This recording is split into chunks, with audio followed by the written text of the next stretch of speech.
Hey guys, Augie here, coming to more Lost Ark, and today I want to talk to you guys about alts and the importance of having alts and how they actually help you and benefit your main and your account in general.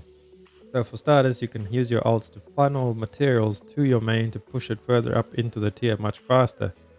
So for example, I have this character over here. This is, let me show you guys my characters. These three alts of mine are all in tier 1. So let's pretend that this Berserker was my main. So I'll be doing my Chaos Dungeons and my Guardian Raids every day on these two alts, and then the materials that you actually get from them that are not bound. So I'll have a look at these. This over here is not bound, and then this one over here is not bound.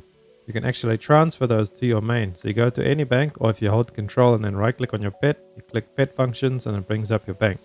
So roster storage over here, this is shared between all your characters. So I'm going to come over there, and then I put these into my roster storage, and now I can actually access those materials on my Berserker. But that's materials that I got from this alt, running my Chaos and my Guardian every day. So you can get your Chaos run, you do this twice a day, and then your Guardian as well, do that twice a day on these two alts. So they'll push up that other alt much faster, well, which is my main in this example. And then actually what happens is once you get a character to the next tier, so once your main gets from tier 1 to tier 2, in your stronghold there is a research near the bottom called increase honing success rate and decrease experience required. And that actually pushes up your success rate on your next characters. So your main will already be in tier 2, right? And then you upgrade on your stronghold and it will make all your alts a lot easier to get into tier 2 so that they can once again start funneling gear into your main because your main is in tier 2. So you can push your main further and easier through tier 2. So you want to always, obviously you have your main. My main over there is my Sorc, it's in tier 3. And then you want to have a main alt. So if your main is in a tier on its own, so for example my Sorc is in tier 3 right now alone. I don't have any other characters in tier 3. So I don't have any other ones that can help boost my Sorc. So right now my Gunslinger and my Bard are both in tier 2. And Gunslinger is my main alt, which I'm trying to get into tier 3 as fast as I can to help boost my Sorc's alt item level on my main. So what I'll be doing, since these two are both in tier 2 and I can run the Chaos Dungeons and Abyss Guardian Raids every single day, I'll be transferring all the loot from my Bard that it gets over to my Gunslinger to push my Gunslinger faster into tier 3. And at the same time I'm doing that with these three at the bottom, which are all in tier 1. So I'm getting these two materials every day and I'm pumping it into my Berserker actually to push him to tier 2 as well, so he can help push my Gunslinger into tier 3. And you get the picture, it just goes like that until once eventually all your alts are actually in tier 3. Now when you're playing on your alts, you don't want to like just play on them and not have proper engravings and everything, because that'll kind of be sad and you want to be having fun. Make sure to get your awakening stones. I actually haven't done it much on this guy because I always forget when I'm on him. But you want to make sure you've got awakening stones so you can do awakening. Your awakening's quick to make your chaos dungeons a lot faster, your guardian raids a lot easier. Just little things like that. And engravings, I'm pretty sure I haven't done any engravings on this guy either. My Berserker, which I've actually been focusing on, he has these class engravings and he's actually doing good. All my other alts do, it's just this one, and my War Dancer does not. But yeah, don't forget your engravings and stuff, and actually put some time into alts. And it's just fun to enjoy the game from different alts as well. You might even find a new main that you like. So that's one major reason. And then another major reason is actually to do with Una's dailies. Now let's hop onto my Berserker to show you what I mean over there.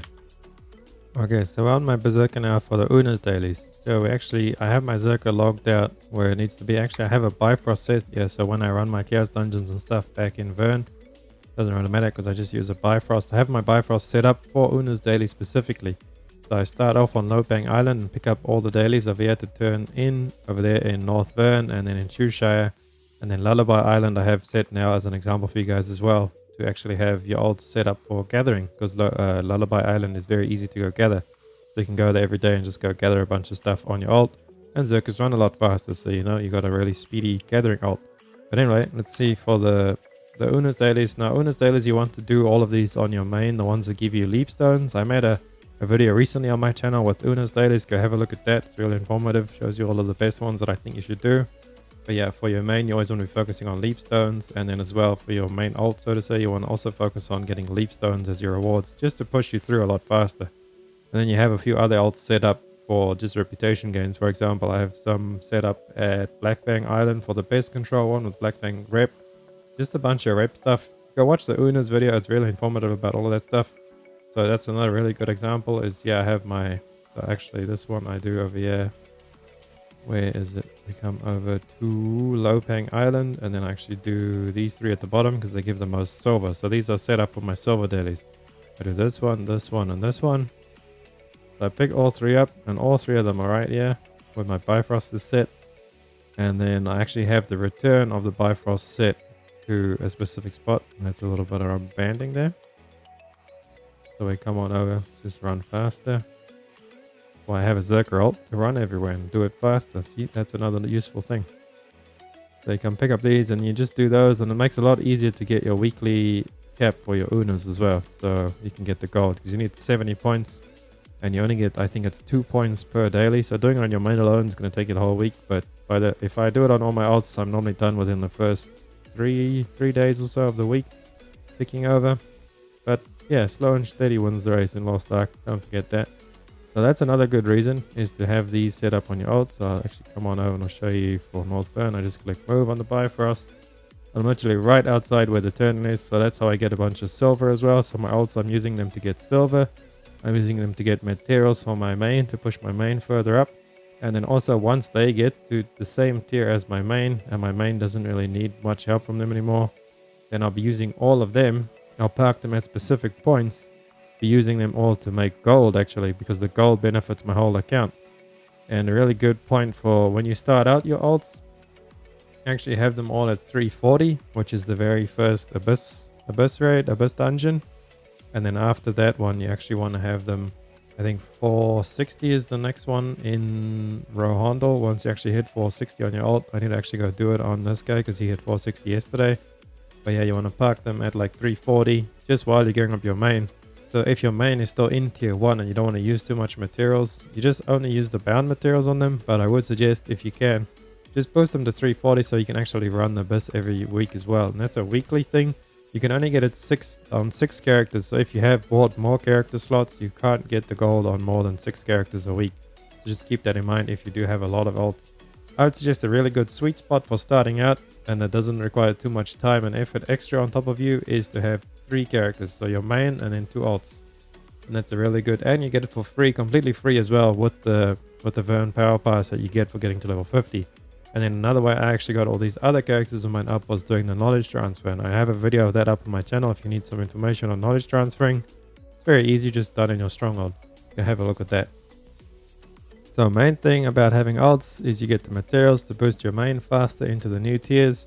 You can use them to make you gold by farming materials. You can also use them to make gold by doing life skill stuff. So a gathering ult like a Zerk, I would say, is a really good ult, because with their Mayhem engraving, this one over here, the Mayhem, you can actually just go into your Zerker mode and you run a lot faster. So you move around the map really fast. And what you could do if you really wanted a min-max, you could actually get full swiftness on your gear. So we come over here to gear. The swiftness stat actually increases your movement speed.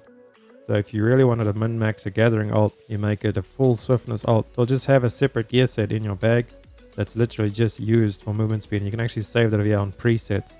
Because if I click this preset over here, it'll switch me, then there's no gear. So yeah, you can assign these presets to have like a gathering set. Then you just leave it in your bank on your cat or something, or leave it in your bag somewhere and make sure not to render it, or what do you call it? Dismantle it in case on accident. And then save that, and there you go. You got a super speedy gathering ult. And that's all there really is to ults, guys. So I would suggest doing them now, getting them up. They help your account, and in the long run they're going to help you a lot. Because imagine 3 ults all sitting in tier 3. They're going to make you tons of gold, because you can just sell all the honing materials once you get your main to the point where you want it. Anyway, thank you guys for watching. I hope this helped, and hit that sub button if you like the content and would like to see more coming out. I have a lot planned for you guys, and I'll catch you in the next one. Augustin out. Run free and dive into the sky. Hear the wind.